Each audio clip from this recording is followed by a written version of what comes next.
ओम शांति। अॼु जी मुंहिंजी तारीख़ आहे 17/1/2025। सच मिठा मिठा बाप दादा चवनि था, मीठे मीठे ॿार, तव्हां भारत जा मोस्ट बिलवेड सर्वेंट आहियो। तव्हांखे पंहिंजे तन मन धन सां श्रीमत ते हिन राम राज्य ठाहिणो आहे। इनखे कंहिंखे भारत खे प्रश्न आहे, सची अलौकिक सेवा कहिड़ी आहे जो सभी जो हाणे तव्हां ॿार कंदा आहियो। उत्तर आहे, तव्हां ॿार गुप्त रीति सां श्रीमत ते पावन भूमि सुखधाम जी स्थापना करो था न। ये ही भारत जी सच्ची अलौकिक सेवा आहे। तव्हां बेहद बाप जी श्रीमत ते सभिनि खे रावण जी जेल सां छुड़ायो था। इन जे लाइ तव्हां पावन ठही करे ॿियनि खे पावन ठाहींदा आहियो। गीता नैनहीन की राह ॾेखारियो। ओम शांति। हे प्रभु ईश्वर परमात्मा चइण ऐं पिता अक्षर चइण में केतिरो फ़र्क़ु आहे न। हे ईश्वर, हे प्रभु चइण सां केतिरो रिगार रहंदो आहे। ऐं पोइ उन्हनि खे पिता चईंदा आहियूं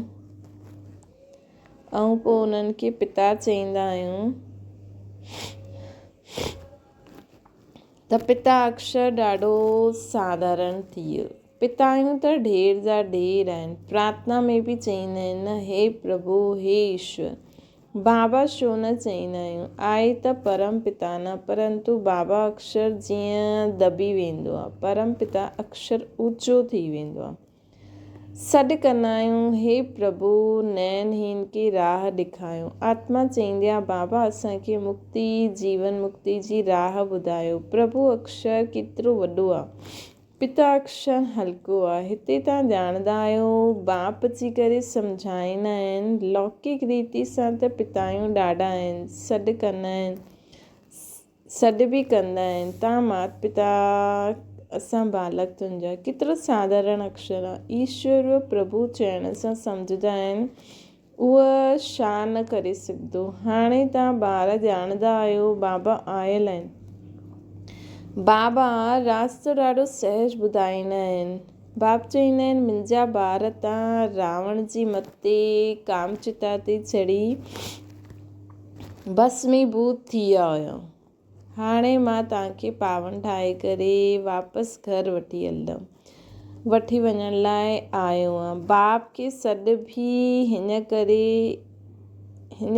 ई कंदा आहिनि कि अची करे असां पतितनि खे पावन ठाहियो। हाणे बाप चईंदा आहिनि, मां आयो आहियां तव्हांजी सेवा में। तव्हां ॿार बि सभु भारत जी अलौकिक सेवा में आहियो, जो सर्विस तव्हांजी सवाइ ॿियो कोई करे न सघंदो आहे।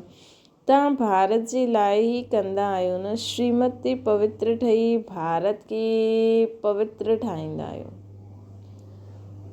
बापू गांधी जी बि आश हुई कि राम राज्य थिए। हाणे कोई मनुष्य त राम राज्य ठाहे न सघे, न त प्रभु खे पतित पावन इहे चई छो सॾु कंदा आहिनि। हाणे तव्हां ॿारनि खे भारत जे लाइ केतिरो लव आहे।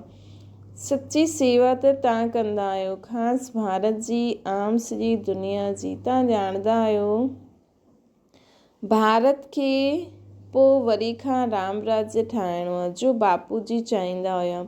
उहा हद जो बापू जी हुयो, इहे बेहद जो बापू जी आहे। इहे बेहद जी सेवा कंदा आहिनि। इहे तव्हां ॿार ई ॼाणंदा आहियो। तव्हां में बि नंबरवार इहे नशो रहंदो आहे कि असां राम राज्य ठाहींदासीं। गवर्नमेंट जा तव्हां सर्वेंट आहियो। कहिड़ी गवर्नमेंट जा? पांडव गवर्नमेंट जा। तव्हां देवी गवर्नमेंट ठाहींदा आहियो न। तव्हांखे भारत जे लाइ फ़िकुर आहे। ॼाणंदा आहियो, सतयुग में इहा पावन भूमि हुई, हाणे पतित थी आहे। सतयुग में इहा पावन भूमि हुई, हाणे इहा पतित थी आहे। तव्हां ॼाणंदा आहियो, हाणे असां बाप द्वारा वरी खां पावन दुनिया ठाहियूं था, वह सुखधाम ठाहियूं था। सो बि गुप्त हिन पतित दुनिया खे, ख़ासि आम भारत, ख़ासि ख़ासि भारत आम सॼी दुनिया खे असां पावन ठाहियूं था, सुखधाम ठाहियूं था, सो बि गुप्त। कंहिंखे पतो लॻे थो इहे छा था करनि। श्रीमत बि गुप्त आहे न, मिलंदी आहे भारत गवर्नमेंट जे लाइ। तव्हां करो था न श्रीमत ते, तव्हां भारत जी उच सेवा पंहिंजे तन मन धन सां करो था। कांग्रेस माण्हू केतिरा जेल आदि में विया, तव्हांखे त जेल आदि में वञण जी दरकार न आहे। तव्हांजी त आहे रूहानी ॻाल्हि। तव्हांजी लड़ाई बि आहे 5 विकारनि रावण सां, जे रावण जो सॼी पृथ्वी त राज्य आहे न। तव्हांजी इहा सेना आहे। लंका त हिकु छोटो टापू आहे, इहा सृष्टि बेहद जो टापू आहे। इहा सृष्टि त बेहद जो टापू आहे।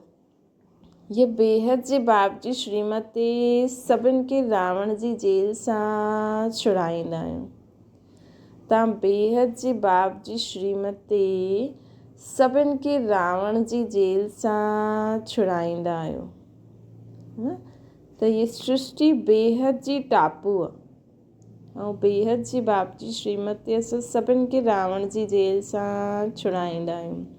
इहे त तव्हां ॼाणंदा आहियो कि पतित दुनिया जो विनाश त थियणो ई आहे। तव्हां शिव शक्ति आहियो न, शिव शक्ति इहा गोप बि आहे, गोप बि आहे। तव्हां गुप्त रीति सां भारत जी ॾाढी सेवा करो था। मतिलबु चाहे स्त्री जो चोलो आहे चाहे पुरुष जो। बाबा त आत्मा खे चवंदा आहिनि कि तव्हां सभु शिव जी शक्ति आहियो। तव्हां गुप्त रीति सां भारत जी ॾाढी सेवा था करो। अॻियां हली सभिनि खे पतो पवंदो तव्हांजी आहे श्रीमत ते रूहानी सेवा।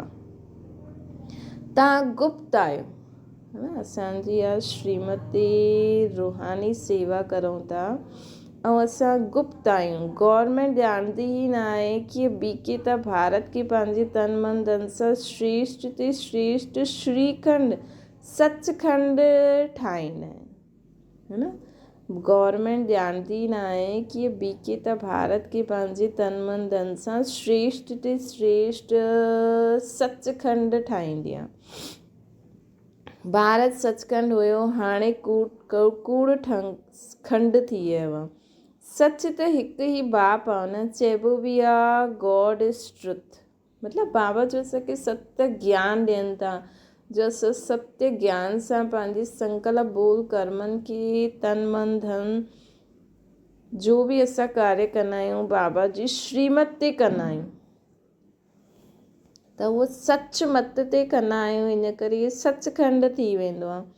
सच त हिकु बाप ई आहे न, चइबो बि आहे गॉड इज़ ट्रुथ। तव्हांखे नर सां नारायण ठहिण जी सत्य शिक्षा ॾियनि था। बाप चवंदा आहिनि कल्प पहिरियों बि तव्हांखे नर सां नारायण ठातो हुयो। रामायण में त छा कथाऊं वेही लिखी अथनि। चवंदा आहिनि राम बंदर जी सेना वरितई। तव्हां पहिरियों बंदर मिसल हुयो। हिकु सीता जी त ॻाल्हि न आहे। बाप सम्झाईंदा आहिनि कीअं असां रावण राज्य जो विनाश कराए राम राज्य जी स्थापना कंदा आहियूं। हिन में कोई तकलीफ़ जी ॻाल्हि न आहे। उहो त केतिरो ख़र्चो आदि कंदा आहिनि। रावण जो बुत ठाहे करे पोइ हुनखे जलाईंदा आहिनि। सम्झंदा कुझु बि न आहिनि। वॾा वॾा माण्हू सभु वेंदा आहिनि, फॉरेनर्स खे बि ॾेखारींदा आहिनि। सम्झंदा कुझु न आहिनि। हाणे बाप सम्झाईंदा आहिनि त तव्हां ॿारनि खे दिलि में उमंग आहे कि भारत जी सची रूहानी सेवा असां करूं था। बाक़ी सॼी दुनिया रावण जी मथे आहे। तव्हां आहियो परमात्मा राम जी श्रीमत ते। राम चओ शिव चओ, नाम त ॾाढा रखी छॾिया अथनि न, है न। राम चओ शिव चओ, नाम त ॾाढा रखी छॾिया अथनि। तव्हां भारत जे मोस्ट वैल्यूएबल सर्वेंट आहियो। असां भारत जा मोस्ट वैल्यूएबल सर्वेंट आहियूं। श्रीमत ते चवंदा बि आहिनि न, हे पतित पावन अची करे असांखे पावन ठाहियो। तव्हां ॼाणंदा आहियो सतयुग में असांखे केतिरा सुख मिलंदा हुया। कारून जो खज़ानो मिलंदो आहे न। हुते एवरेज आयु बि केतिरी वॾी रहंदी आहे। उहा आहिनि योगी। हिते आहे सभु भोगी। उहो पावन, इहे पतित केतिरा किथे। असांजी आयु असां योगी, हाणे जा योगी सतयुग में असांजी वॾी आयु हूंदी आहे, ऐं हिते सभु आहिनि भोगी। वो पावन ये पतत, केतिरा रात ॾींहं जो फ़र्क़ु आहे। श्री कृष्ण खे बि योगी चईंदा आहिनि, महात्मा बि चईंदा आहिनि, परंतु उहो त सचो महात्मा आहे। उन्हनि जी त महिमा ॻायल आहे न, सर्वगुण संपन्न, 16 कला संपूर्ण, आत्मा और शरीर ॿई पवित्र आहे श्री कृष्ण जो। सन्यासी त गृहस्थनि वटि विकार सां जनम वठी पोइ सन्यास कंदा आहिनि। इहे त ॻाल्हियूं हाणे तव्हांखे बाप सम्झाईंदा आहिनि। हिन समय मनुष्य त अनराइटियस आहिनि, अनहैप्पी आहिनि। सतयुग में कीअं हुया? रिलीजियस, राइटियस हुया, 100% सॉल्वेंट हुया। सतयुग में सभी आत्मायूं 100% सॉल्वेंट हुयूं, एवर हैप्पी रहंदा हुया। रात ॾींहं जो फ़र्क़ु आहे न, इहे एक्यूरेट तव्हां ॿार ई ॼाणंदा आहियो। इहे कंहिंखे पतो थोरी पवंदो आहे कि भारत हेवन खां हेल कीअं ठहियो। लक्ष्मी नारायण जी पूजा कंदा आहिनि, मंदर ठाहींदा आहिनि, सम्झंदा कुझु न आहिनि। बाप सम्झाईंदा रहंदा आहिनि। सुठा पोजीशन वारा जो आहिनि, बिरला खे बि सम्झाए सघंदा आहियो, है न। बिरला खे बि सम्झाए सघंदा आहियो, हिन लक्ष्मी नारायण इहे पद कीअं पातई, छा कयईं जो हिननि जे मंदर ठाता आहिनि।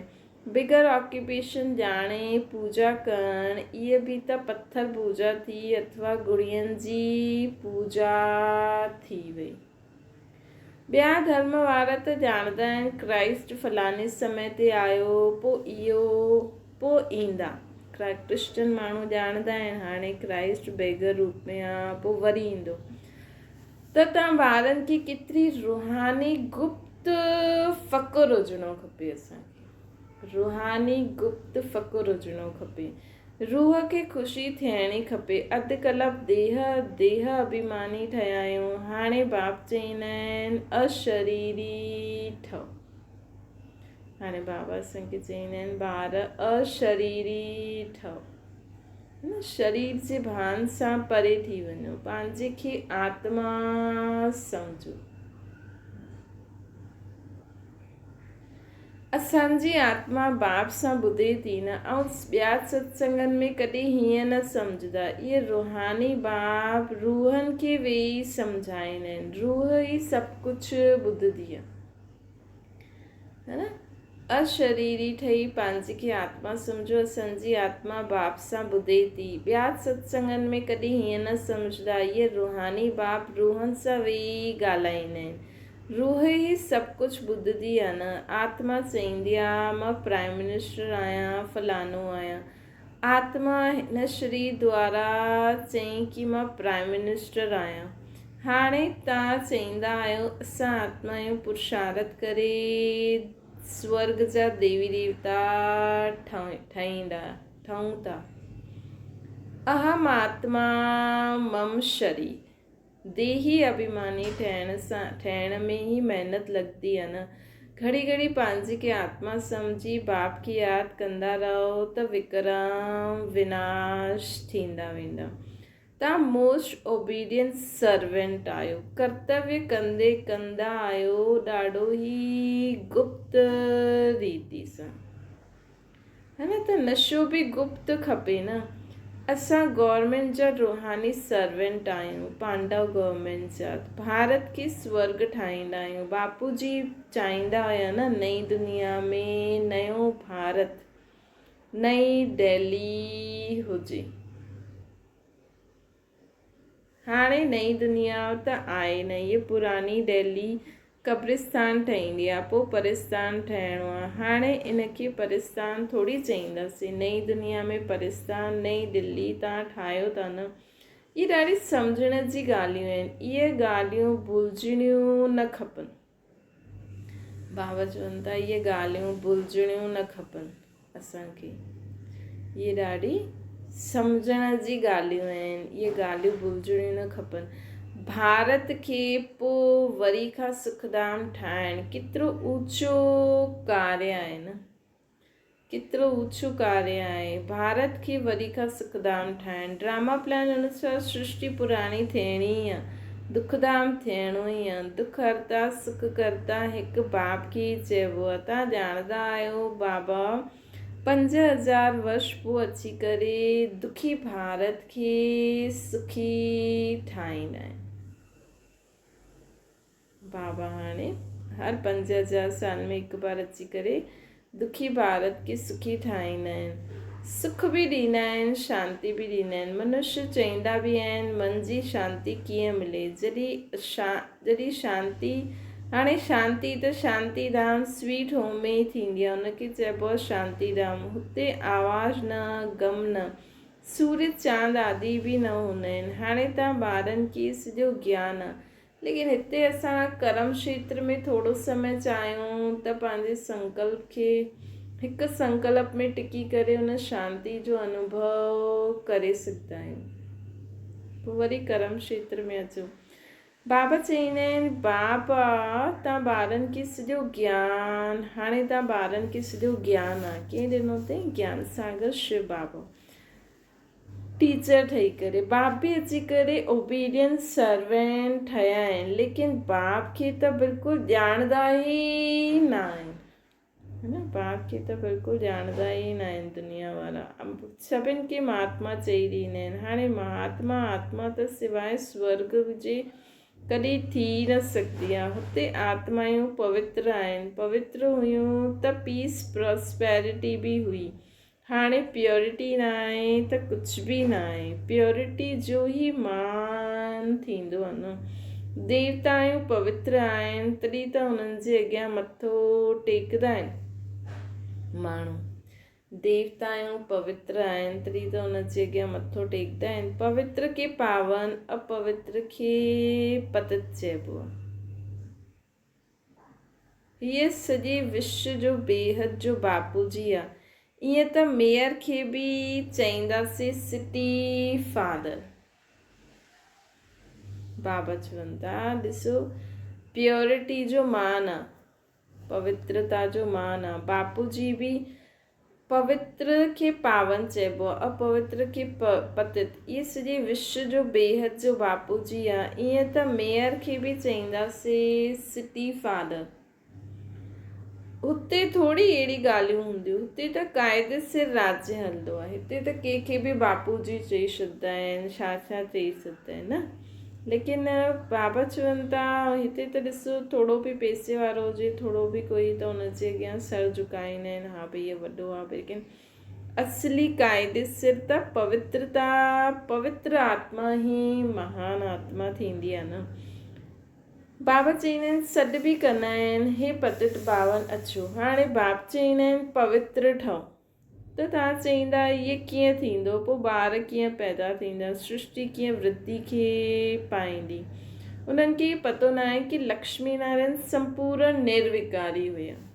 तव्हां ॿारनि खे केतिरो ऑपोज़िशन सहन करणु पवंदो आहे, है न। जॾहिं बाबा जी श्रीमत ॿार ॿुधाईंदा आहिनि त केॾो ऑपोज़िशन सहन करिणो पवंदो आहे। ड्रामा में जो कल्प पहिरियों थियो उहो रिपीट थींदो ई। ईअं न कि ड्रामा ते रुकी वञिणो आहे। ड्रामा में हूंदो त मिलंदो। स्कूल में हीअं वेही रहण सां कोई पास थोरी थी वेंदा आहिनि।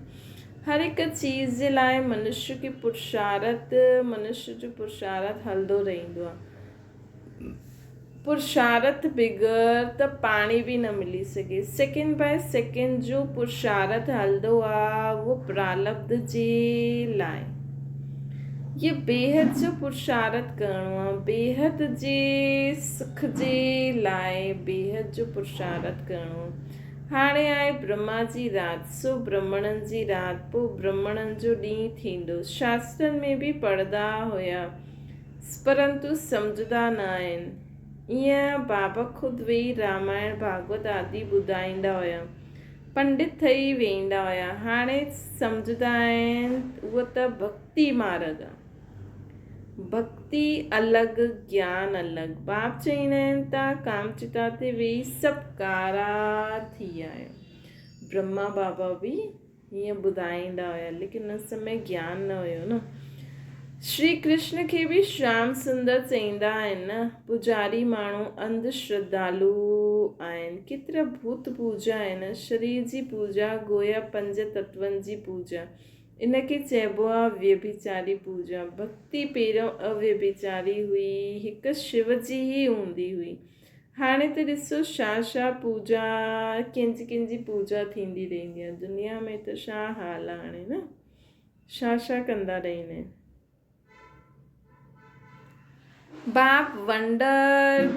बाबा वंडर बि ॾेखारींदा आहिनि, नॉलेज बि सम्झाईंदा रहंदा आहिनि कि ॾिसो दुनिया में असां बि ईअं कंदा हुआसीं न। काटन सां फूल ठाहिनि था न, उन्हनि खे चइबो आहे गार्डन ऑफ फ्लावर।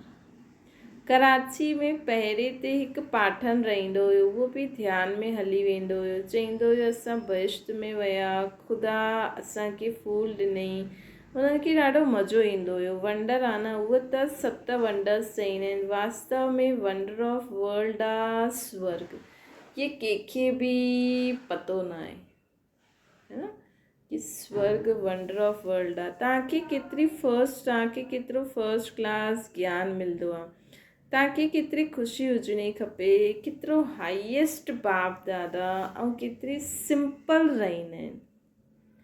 बाप जी श्रीमत ॻायल आहे, उहो निराकार निरहंकारी आहे। बाप खे त अची करे सेवा करणी आहे। बाबा हमेशह ॿारनि जी सेवा करे उन्हनि खे धन दौलत ॾेई ख़ुदि वानप्रस्थी में हली वेंदा आहिनि। दुनिया जो बि इहो ई क़ाइदो आहे, लेकिन हाणे सभु क़ाइदा बदिली विया आहिनि। ॿारनि खे मथे ते चढ़ाईंदा आहिनि, बाबा ॿारनि खे मथे ते चढ़ाईंदा आहिनि। तव्हां ॿार विश्व जा मालिक ठहींदा आहियो। स्वीट होम में वञी करे पोइ स्वीट बादशाही अची करे वठंदव न। पहिरियों स्वीट होम में वेंदासीं, पोइ स्वीट बादशाही अची करे वठंदासीं। बाबा चईंदा आहिनि असां त बादशाही न वठंदासीं। सचो निष्काम सेवाधारी त हिकु बाप ई आहे। बाबा चईंदा आहिनि मां त निष्काम सेवादारी आहियां। बाबा त कंहिंखां कुझु वठंदा ई न आहिनि, ऐं ॿारनि खे पूरी विश्व जी बादशाही ॾींदा आहिनि। ईअं बि न चईंदा आहिनि तव्हां संभालो मां ईंदमि। बाबा जेसि ताईं ईंदा आहिनि दुनिया जी छा हालत थी वेंदी आहे न। और न बाबा असांखे चईंदा आहिनि भई मुंहिंजे लाइ मूंखे बि मथे मोकिलिजो। मथे त कुझु खाइण पीअण कुझु आहे ई न। हा, बाक़ी भक्ति मार्ग में बाबा जे लाइ मंदरु ठाहींदा आहिनि। बाबा चईंदा आहिनि कि ॾिसो बाबा मां सभिनि खां ज़्यादा सचो निष्काम सेवाधारी आहियां, ऐं हिकु ई आहे त ॿारनि खे बि किथे ख़ुशी रहणी खपे, परंतु माया भुलाए ॾींदी आहे। एतिरा वॾे बाप दादा खे बि भुलणु थोरी खपे। दादा जी मिल्कियत जो केतिरो फ़कुरु रहंदो आहे। तव्हांखे त शिव बाबा मिलियो आहे ॾाढो, उन जी मिल्कियत। बाप चईंदा आहिनि मूंखे यादि करो ऐं दैवी गुण धारण करो, आसरी गुणनि खे कढी ॾियो। ॻाईंदा बि आहिनि न, मुझ निर्गुण हारे में कोई गुण न, हीअं ॻाईंदा आहिनि। निर्गुण संस्था बि आहे, त मञिणो खपे न असां में कोई गुण न आहे, ऐं हुन में उहो ॾाढो गुणवान आहे, त हुनखे यादि करे गुण धारण करणा आहे या सिर्फ़ु हुनजी महिमा ई करणी आहे। हाणे अर्थ त कोई सम्झंदा न आहे। निर्गुण अर्थात कोई गुण न, परंतु उहे सम्झंदा थोरी आहिनि। तव्हां ॿारनि खे बाप हिकु ई ॻाल्हि सम्झाईंदा आहिनि, चओ असां त भारत जी सेवा में आहियूं, है न। तव्हां ॿारनि खे बाबा हिकु ई ॻाल्हि सम्झाईंदा आहिनि कि उन्हनि खे चओ कि असां भारत जी सेवा ते आहियूं, त सभिनि जो बापू जी आहे जो असां उन्हनि जी श्रीमत ते हलंदा आहियूं। श्रीमत भगवत गीता ॻायल आहे न, त उन्हनि खे असांखे चइणो खपे भई असां कंहिंजी मत ते हीअं करूं था। कल्ह बि बाबा चई न घड़ी घड़ी चओ शिव भॻवान वाच्य, शिव भॻवान वाच्य, त ॿुधण वारो हिकु सेकेंड त चुप थी वेंदो भई शिव बाबा ईअं चईंदो आहे। भई पुछे शिव बाबा कीअं ॿुधायो अथई, त चओ असांखे हिननि द्वारा ॿुधायो आहे, है न। डिॼणो न खपे। अच्छा, मीठी मीठी सिकिल ॾे ॿारनि प्रति माता पिता बाप दादा जो यादि प्यार और गुड मॉर्निंग। रूहानी बाप जी सभिनि रूहानी ॿारनि खे नमस्ते। असांजी बि रूहानी माता पिता बाप दादा खे यादि प्यार गुड मॉर्निंग ऐं नमस्ते। धारणा जे लाइ मुख्य साथ जीअं हाईएस्ट बाप दादा सिंपल रहंदा आहिनि ईअं ॾाढो सिंपल निराकारी निरहंकारी ठही करे रहणो। बाप द्वारा जो फर्स्ट क्लास ज्ञान मिलियो आहे उनजो चिंतन करणो। बाप द्वारा जो फर्स्ट क्लास ज्ञान असांखे मिलियो आहे उनजो चिंतन कंदा रहो। ॿियो आहे ड्रामा जो हूबहू रिपीट थिए थो, इन में बेहद जो पुरुषारथ करे बेहद सुख जी प्राप्ति करणी आहे। ड्रामा जो हूबहू रिपीट थींदो ई रहंदो आहे, इन में बेहद जो पुरुषारथ करे बेहद सुख जी प्राप्ति करणी आहे। हीअं न असांजो जो पाठ हूंदो उहो ॾिठो वेंदो न, लेकिन पुरुषारथ त करिणो पवंदो न। कॾहिं ड्रामा चई करे रुकी न वञिणो आहे, प्रारब्ध जे लाइ पुरुषारथ ज़रूरु करिणो आहे। त बाबा असांखे पुरुषारथ जे लाइ बि चई, सेवा जे लाइ बि चई। असां भारत खे वरी खां सचखंड था ठाहियूं, है न। केॾो सारो नशो बाबा असांखे चढ़ाइनि था कि असां गुप्त सेवाधारी आहियूं, रूहानी गवर्नमेंट जा गुप्त रूहानी सर्वेंट। वरदान आहे अव्यक्त स्वरूप जी साधना द्वारा पावरफुल वायुमंडल ठाहिण वारा अव्यक्त फ़रिश्ता ठहो। वायुमंडल की पावरफुल ठाहिण जी साधना पंहिंजे अव्यक्त स्वरूप जी साधना, इनखे बार बार अटेंशन रहे। छो जी ॻाल्हि जी साधना कबी आहे न उन ॻाल्हि जो ध्यानु रहंदो कि असां आत्मायूं आहियूं, असां फ़रिश्तो आहियूं। त अव्यक्त स्वरूप जी साधना अर्थात बार बार अटेंशन जी तपस्या खपे। इन करे अव्यक्त फ़रिश्ते भव जो वरदान खे स्मृति में रखी शक्तिशाली वायुमंडल ठाहिण जी तपस्या करो त असांजे साम्हूं जो बि हूंदा उहो व्यर्थ ॻाल्हियुनि सां परे थी वेंदा। पहिरियों असांखे हुन स्थिति ते स्थित रहणो आहे, तॾहिं उहा व्यर्थ ॻाल्हियुनि सां परे थींदा। जो ब्रह्मा बाबा इहे अभ्यास कई न, त ब्रह्मा बाबा वटि कोई ईंदा हुया त ॻाल्हि ई भुलिजी वेंदा हुया, भई कोई आई न प्रॉब्लम। स्लोगन आहे सर्वशक्तिवान बाप खे प्रत्यक्ष करण लाइ एकाग्रता जी शक्ति खे वधायो। स्लोगन आहे पंहिंजी शक्तिशाली मनसा द्वारा सकाश ॾियण जी सेवा करो।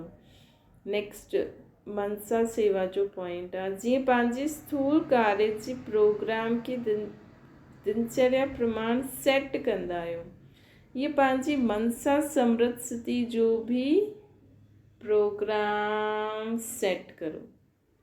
जेतिरो पंहिंजे मन खे समृद्ध संकल्प में बिजी रखंदा त मन खे अपसेट थियण जो समय ई न मिलंदो, है न। मन सदा सेट अर्थात एकाग्र रहे, कोई फालतू ॻाल्हि आहे ई न, त स्वतः सुठा वाइब्रेशन फैलंदा आहिनि। हिन सां छा थींदो आहे, जॾहिं असांजो मन सदा सुठे संकल्प में सेट थी वेंदो, समृद्ध संकल्प कंदासीं, हुन में बिज़ी थी वेंदो त मन सदा सेट अर्थात एकाग्रचित थी वेंदो, एकाग्रचित थी वेंदो सुठे संकल्पनि में, त स्वतः सुठा वाइब्रेशन फैलंदा रहंदा, है न। सेवा थींदी रहंदी। त असांखे छा करिणो आहे, मन में सदा सुठा संकल्प सां कंदा रहो, है न। भले तव्हां काॾे वञो न त बसि संकल्प करो।